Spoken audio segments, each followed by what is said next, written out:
Unleashing the Meaning of Watchdog. Hello everyone. Today, we're diving deep into the world of English idioms and phrases to understand the term watchdog. By the end of this video, you'll be able to use and understand this phrase with confidence. Let's start with the most basic understanding.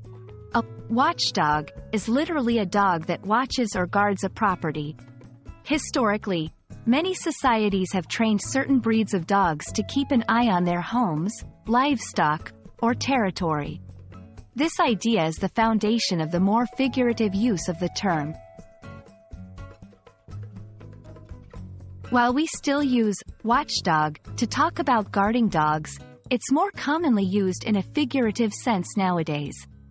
In this context, a watchdog refers to a person or organization that ensures that people are doing what they should and are not breaking the law. For example, media can be seen as a watchdog when it ensures transparency and holds the powerful accountable. Consumer protection agencies act as watchdogs by ensuring that companies don't exploit their customers. So, when you hear someone talking about a watchdog agency, or saying that the media is the watchdog of democracy, they are referring to this protective, overseeing role. To help solidify your understanding, here are a few sentences where watchdog is used.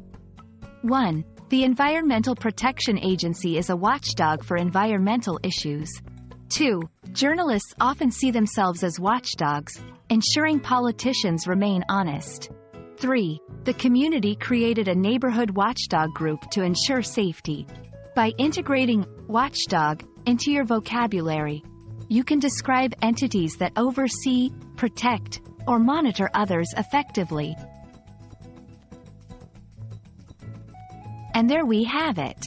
The term watchdog beautifully captures the essence of guarding and overseeing, whether it's by a literal dog or a figurative entity ensuring checks and balances. We hope this video sheds light on this intriguing English phrase. Until next time, keep exploring the richness of the English language.